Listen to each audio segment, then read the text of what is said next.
चर्चा चल रही है उपकार की। अगर हम अपने जीवन में जितना अच्छे कार्यों में उपकार करते हैं, उससे कई गुना फल हमारे जीवन में कोई ना कोई उपकार करने वाला आ जाता है।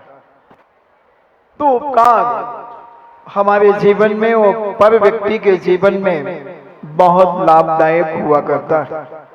किसी भी प्रकार का हम उपकार करें, तो अभी 2-3 दिन से हमने उपकार के अनेक अनेक कारण बताए। तो ज्ञान दान, उपकरण दान की जो बात पूज्य समन्वत स्वामी ने अपने रत्नकंडक स्वावकाचार के अंदर कही, ये भी एक बैया व्यक्ति के अंतर्गत ही दान की बात कही उन्होंने। और ये दान की परंपरा मुख्य रूप से 4 प्रकार की कही गई: आहार दान, औषध दान, उपकरण दान और बसतिका दान। ऐसी 4 दानों की चर्चा पूज्य समन्वत स्वामी ने कही। आहार दान की चर्चा मैंने आपसे की, औषध दान की चर्चा आपसे की, उपकरण दान की भी चर्चा 3-4 दिन से अपन ने सुनने का प्रयास किया। उपकरण का मतलब है जो हमारे जीवन में उपकार करता चला जाए। शास्त्र भी हमारे जीवन में बहुत उपकार करते हैं। किन्हीं किन्हीं आचार्यों ने श्रावकाचारों में पर्टिकुलर शास्त्र दान की बात कही, मगर उपकार अनेक प्रकार के हैं। तो हम शास्त्र दान की भी चर्चा करें। कुरुमणि नाम का एक ग्राम था और उस ग्राम में अनेक अनेक सेठ साहूकार रहा करते थे। और जहां सेठ साहूकार होते थे, उनके यहां पर गायें यानी गौवंश का पालन हुआ करता था। आप देखें, जितने भी बड़े बड़े सेठ हैं, उन सबके यहां गौवंश का पालन होता है। किशनगढ़ के अंदर आर के वंश के यहाँ पर अनेक गायें, गिर गायें पला करती हैं। भरत चक्रवर्ती जैसा व्यक्ति भी 1 करोड़ गायें अपने राजमहल में रखा करते थे। तो प्रत्येक श्रावक श्राविकाओं का भी कर्तव्य होता है कि अगर अपने घर से कैंसर जैसी बीमारी को अगर हटाना है, तो गौवंश का पालन करें। क्योंकि गौवंश के पालन करने से कहते हैं कि जहां गाय और बछड़ा बंधता है, उस भूमि की वास्तु दोष खत्म हो जाते हैं, वहां की नेगेटिव ऊर्जा खत्म हो जाती है, पॉजिटिव ऊर्जा वहां उत्पन्न हो जाती है। बहुत सारी बीमारियों का निवारण वहां से हट जाता है। कई जो माताएं नहीं बन पाती, ऐसी बहुत सारी माताएं जो गाय की सेवा करती हैं, उनकी संतानों की उत्पत्तियां हो जाती हैं। ऐसे बहुत सारे देखने में प्रसंग आते हैं। राजस्थान के अंदर कई प्रसंग ऐसे आए। 28 साल पाणी ग्रहण होने के बाद भी संतानें नहीं थी। जब उनसे कहा कि भाई गौशाला में जाकर गायों की सेवा किया करो, उनके श्रीमान जी 2-2, 3-3 घंटे गायों से प्यार करते, उन्हें चारा खिलाते, सानी बना करके खिलाते। उनकी 2-3 संतानें हो गई। अभी कुछ दिन पहले हम आगरा में थे, तो ज्ञानोदय तीर्थ क्षेत्र का ग्वाला, जहां करीब 2000 गायें पलती हैं, वह ग्वाला आया, बोले महाराज जी, मेरी 40 साल शादी होने के बाद मेरी 4 संतानें हुई जब से मैंने गायों की सेवा करना शुरू किया। तो ये उपकार जब हम अपने जीवन में किसी के प्रति करते हैं, तो उस उपकार का फल हमें निश्चित मिलता है। हम यहाँ वहां कहीं डॉक्टरों के पास भटकते हैं, कहीं हम अनेक प्रकार की ऐसी गंदी और अशुद्ध दवाइयां जो मांसाहार से युक्त होती हैं, और ऐसे डॉक्टरों के पास हम चले जाते हैं जो नियम से मांस से युक्त दवाइयां देते हैं, ओरिजिनल मांस का पाउडर देते हैं बंधुओं। मांस को सुखा करके उसका पाउडर बनाते हैं, जगह जगह रोडों पर उनके नाम लिखे होते हैं, और ऐसे सूखे मांस का पाउडर बना करके वो आपको पुड़ियाएं देते हैं। और कहते हैं इसका आप प्रयोग कीजिए। और हमारी नीति और हमारा धर्म कहता है, अहिंसा धर्म, कि अगर आप करुणा और प्रेम और वात्सल्य से भर करके किसी गाय का, पशुओं का सेवा करते हैं तो आपकी हर मनोकामना पूरी हो सकती है। क्योंकि करुणा में इतनी ताकत है कि जहां करुणा होगी वहां कठोर से कठोर व्यक्ति भी मृदुता का पालन करना शुरू कर देगा। हमने कुछ दिन पहले आपसे कहा था कि एक ग्वाला गायों को चराने ले गया, मगर देखता है कि गायें यत्र तत्र विचरण कर रही हैं, मगर एक घनघोर जंगल में आग लग गई है। जब वह पहाड़ी पर चढ़ करके देखता है पूरा जंगल धूं धूं जल रहा है, मगर एक वृक्ष बिल्कुल हरा भरा उसे दिखाई दिया। उसने सोचा कि ये वृक्ष क्यों नहीं जल रहा, इसके पास का वृक्ष जल गया, आजू बाजू के वृक्ष जल गए, क्यों नहीं जल रहा। बंधु, कुछ ऐसे अतिशयकारी चीजें होती हैं। हमने जब गुना में चातुर्मास किया तो वहां एक तत्वावसूर लेखन प्रतियोगिता कराई,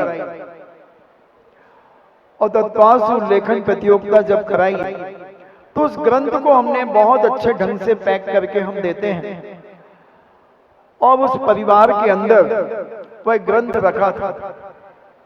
पूरे मकान में आग लग गई। गोदरेज अलमारी के अंदर रखे हुए 2.5 लाख रुपए जलकर के राख हो गए, मगर तत्वावसूर ग्रंथराज जहां रखा था वहां से लपटें निकल रही थी, मगर वह ग्रंथ नहीं जला।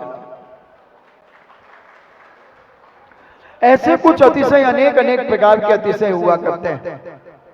चलता हुआ पंखा गिरा, तत्वावसूर लिख रही थी बिटिया। ऐसा चलता हुआ, गर्मी का समय था, पानी कम गिर रहा था, तो परिवार के पूरे लोग घेर करके बैठे थे, मध्यम वर्गीय परिवार था। एक पंखा चलता हुआ गिरा, किसी को खरोंच नहीं आई। हम धर्म के अतिशय खोजने जाते हैं, मगर हमारे घर के पास ही अतिशय हो जाते हैं।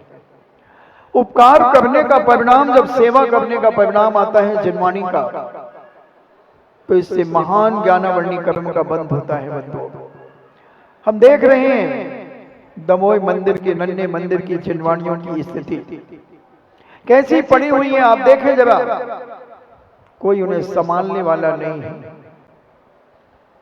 और जो व्यक्ति जहां से जो ग्रंथ उठाता है उसका कर्तव्य है कि उसी जगह उसे विराजमान करना चाहिए। अगर वह विराजमान नहीं करता है तो महान पाप का बंध करता है। बंधुओं, साक्षात जिनेंद्र भगवान का अभिनय है, साक्षात मुनिराज का अभिनय है, क्योंकि उस ग्रंथ में जिनेंद्र भगवान के कही हुई वाणी उसमें लिखी हुई है। मुनिराज आचार्य परमेश्वरियों के द्वारा, मुनिराजों के द्वारा जो दिव्य ध्वनि अरिहंत भगवान की है, उसी परंपरा को लेकर के मुनिराजों ने वाणी को कहा, और वह लिपिबद्ध होकर शास्त्र के रूप में रखी गई। मगर हम जैसे अज्ञानी व्यक्तियों ने उसका अपमान किया। पूजा की टेबल पर हम पूजा करके किताब छोड़ जाते हैं, हम ग्रंथ पढ़ते हैं वहीं छोड़ जाते हैं। वो माली उठा करके आपके ग्रंथ रखता है, माली झाड़ू लगाते लगाते ग्रंथ उठा लेता है। क्या माली की शुद्धि है? ये पाप किसके खाते में जाएगा? जिस मां बहन भाई ने वह ग्रंथ अलमारी से उठा करके अपने पढ़ने के लिए निकाला, उस व्यक्ति को इतना तीव्र ज्ञानावर्णी कर्म का बंध होगा कि वो 100 बार भी पढ़ेगा तो उसे याद नहीं होगा। बंधु, और याद हो जाएगा, मगर जब परीक्षा देने जाएगा वह लिख नहीं पाएगा, लिख नहीं पाएगा। बहुत सारे लोग हैं, बहुत सारे लोग हैं बंधु, इसी दमोह के अंदर है मेरे पास, तो दिन भर तांता लगा रहता है। महाराज जी, इस बच्चे को इतना पढ़ाते हैं, ये पढ़ ही नहीं पाता, इसे याद नहीं हो पाता। ऐसे ऐसे बच्चे हैं, 20-20 साल के बच्चे इसी दमोह के अंदर, जिनको हमारे जिस कमरे में हम बैठते हैं वहां एक बोर्ड लगा है, अनपढ़ लोग खड़े रहे। वह बोर्ड वो 20 साल का बच्चा नहीं पढ़ पाया बंधुओं। मैंने कई बार उससे कहा कि बेटा ये पढ़ो क्या लिखा है, और बातें बहुत अच्छी करता है, दुकान चला लेता है, नोट गिन लेता है धीरे धीरे, मगर वो पढ़ नहीं पाया। उसके ज्ञानावर्णी कर्म का उदय क्यों आया बंधुओं? नियम से उसने पूर्व जन्म में जिनेंद्र भगवान की वाणी का अभिनय किया होगा। जितने यहां वहां खड़े होकर के बातें करते हैं, जहां प्रवचन चल रहा हो, पूजन चल रही हो, और वहां घर गृहस्थी की जहां वार्तालाप होती है, इन्हें ऐसे तीव्र कर का निधक निकाचित कर्म का बंद होता है कि दुनिया की कोई ताकत उस कर्म को रोक नहीं सकती बंधु। वो कर्म भोगना ही पड़ेगा। साक्षात तीर्थंकर भी उतर के आ जाएं और कहें कि मैं इसे बचा लूं, उसे बचा नहीं सकते। जहां भी खड़े होकर के बातें करने लगे, इधर उधर की बातें करने लगे, यहां प्रवचन चल रहा है, ऐसे व्यक्ति ऐसे निधन निकाचित कर्म का बंद करते बंधुओं शास्त्रों में जब हम पढ़ते हैं। क्या कारण है कि ज्ञानावर्णी कर्म इतना तीव्र क्यों इनके जीवन में उदय में आ जाता है? क्या किया था इन्होंने? तो मूल आचार्य कहते हैं कि इन्होंने विघ्न डाला था। विघ्न कर्ण अंतराय से, अच्छे कार्यों में विघ्न डालने वाले व्यक्ति के जीवन में इतने विघ्न आते हैं बंधुओं, इतने विघ्न आते हैं। केवल अंतराय तुम भोजन अकेले का मत समझ लेना कि अंतराय कर्म केवल भोजन के लिए आता है, नहीं। अंतराय का मतलब है विघ्न। वो तो आचार्यों ने 5 नाम दे दिए, दान, लाभ, भोग, उपभोग और वीर। ये 5 नाम दिए तत्वासूत्र में पूज्य उमा स्वामी महाराज ने। मगर ये विघ्न कब आएंगे तुम्हारे जीवन में? जब तुम कोई अच्छा काम करोगे तो तुम्हारे काल में कोई धूल फेंक देगा, कोलाहल मच जाएगा, तुम्हारा कार्य विघ्न में चला जाएगा। तुम्हारा बेटा खूब पढ़ेगा मगर परीक्षा में फेल हो जाएगा, क्योंकि उसने विघ्न डाला है। क्योंकि जब 4 लोग जहां एक जगह खड़े हो जाए और धार्मिक क्रिया हो तो लोगों की दृष्टि वहीं वहीं जाती है। अब ये सब पाप बांध कर रहे हैं, जितने ये यहां वहां खड़े हैं, इन सबको पाप का बंद हो रहा है। सबके जीवन में ज्ञानावर्णी कर्म का बंद हो रहा है। उन्हें कोई होश नहीं है, कोई फर्क नहीं पड़ रहा है। मगर जब देखना, जब ये कर्म उदय में आएगा तो ये तड़प जाएंगे बंधुओं। जब तक तेरे पुण्य का बीता नहीं करार, तब तक तुझको माफ है अवगुण करो हजार। पुण्य के उदय में कितने भी तुम अवगुण करो बंधुओं। रावण का इतना पुण्य का उदय था, इतना पुण्य का उदय था कि उसे कोई मिटा नहीं सकता था। मगर जब पाप का उदय आया, 1 लख पूत 1.25 लाख नाती, जाके घर में दिया न बाती। दिया जलाने वाला भी कोई नहीं बचा बंधुओं। क्या कारण था? रावण का नाम कौन लेना चाहता है? क्या दमोह के अंदर किसी बच्चे का नाम रावण चंचैन है? क्यों नहीं है भाई? सोने की लंका थी रावण की, 16-17 हजार रानियां थी रावण की। तुम्हारे लड़के को तो एक नहीं मिल रही है, कुंवारा घूम रहा है, बिजातियां पकड़ पकड़ करके लाने का प्रयास चल रहा है। कैसे तो मिल जाए लंगड़ी, लूली, कानी, धौली, कैसे तो मिल जाए, तो भी नहीं मिल रही है। तो रावण राम रख लो ना। 17,000 16,000 रानियां थी रावण की, सोने की लंका थी रावण की। क्यों? क्या किया रावण ने? चलो मंदोदरी रख लो। अगर किसी बिटिया का नाम कोई रखाने मेरे पास आएगा और सह राशि से अगर उसका नाम रखना होगा तो मैं तो उसका नाम मंदोदरी रखूंगा। पटवानी थी रावण की, पटवानी थी, और बाद में दीक्षा ली उसने।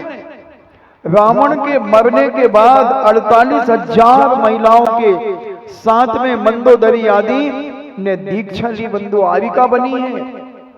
अब तो रख लोगे? हाँ महाराज जी अब रख लेंगे, मगर हम आएंगे ही नहीं तुम्हारे पास नाम रखवाने। क्या दोष है बेचारी मंदोदरी का? क्या दोष है? क्या बिगाड़ा मंदोदरी ने? महाराज कुछ नहीं बिगाड़ा, मगर वो रावण की पत्नी थी, संगति उसकी गलत थी, गलत आदमी की पत्नी थी वो, इतना। और जब ऐसा गलत आदमी करता है तो ऐसे ही कर्मों का बंध उसके जीवन में होता चला जाता है। तो वो ग्वाला ने जब देखा कि ये वृक्ष पूरा का पूरा हरा भरा है, फलों से युक्त है, मगर इसमें क्या रखा हुआ है, उसने कोटर के अंदर देखा तो एक ग्रंथ उसमें रखा था। और उसने जब उस ग्रंथ को देखा तो ग्वाला पढ़ा लिखा नहीं था, उसने सोचा ये किसी जरूर साधु संतों के काम आएगा। उसने अपने घर में कुछ स्थान पर साफ सफाई करके उस ग्रंथ को रखा और प्रतिदिन विनय पूर्वक साष्टांग नमस्कार करता, क्योंकि जैनाचार्यों ने कहा विनय मोक्ष द्वारम, विनय के द्वारा मोक्ष की प्राप्ति हो जाती है बंधुओं। एक हमारे यहाँ शिवभूति महाराज की एक कथा आती है। शिवभूति महाराज जिन्हें नमोकार मंत्र भी नहीं आता था और महाराज बन गए थे। लड़के उन्हें चिढ़ाते थे, महाराज नमोकार मंत्र आता है? महाराज कहते थे नहीं आता भैया। अरे तुम महाराज बन गए हो, नमोकार मंत्र नहीं आता? बोले नहीं आता। उनके गुरु महाराज ने लाखों करोड़ों अरबों बार नमोकार मंत्र पढ़ाया, मगर वो नमोकार मंत्र बोलते तो थे, मगर जब उनसे पूछा जाता तो उन्हें नहीं आता था। ऐसे ज्ञानावर्णी कर्म का, दिव्य सुख का उनका इतना जबरदस्त कर्म का उदय था, मुनि बन गए थे, मगर नमोकार मंत्र नहीं आता था। जरूर कोई ना कोई विघ्न डाला होगा बंदा। मगर विनयशील इतने थे, इतने विनयशील थे, इतने विनयशील, झुक करके अपने मुनियों से वंदना करते थे। इतनी करुणा और प्रेम उनके अंदर था, इतनी दया थी उनके अंदर, और उपकारी का उपकार कभी भूलने का नाम नहीं लेते थे। छोटे छोटे बच्चे जब उन्हें छेड़ते थे तो भी उन बच्चों से कहते थे हाँ बेटा, मैंने जरूर विघ्न डाला होगा, जिसके कारण मुझे वह जो गुरु महाराज सिखाते हैं वो मुझे याद नहीं होता है, मैं नहीं जान पाता। गुरु महाराज ने सोचा कि कोई और मंत्र सिखा दूं। तुस्मात् भिन्नम, शरीर अलग है और आत्मा अलग है। तुस यानी छिलका, मांस, यहाँ मांस से मतलब नहीं दल, जैसे दाल और छिलका अलग होता है तो दाल को मांस कहते हैं, और छिलका ये सिखा दिया कि जैसे ये दाल और छिलका अलग अलग है, ऐसे शरीर अलग है और आत्मा अलग है। गुरु महाराज के चरणों में लौट गए। इतनी विनयशीलता के अंदर गुरु महाराज का प्रतिदिन अभिवादन करते थे, प्रणाम करते थे, इतना उपकार मानते थे, इतनी विनय करते। एक दिन आहारचर्या को जा रहे थे और आहारचर्या को जाते जाते बहुत सीधे थे पूज्यवर, बहुत सरल परिणामी थे।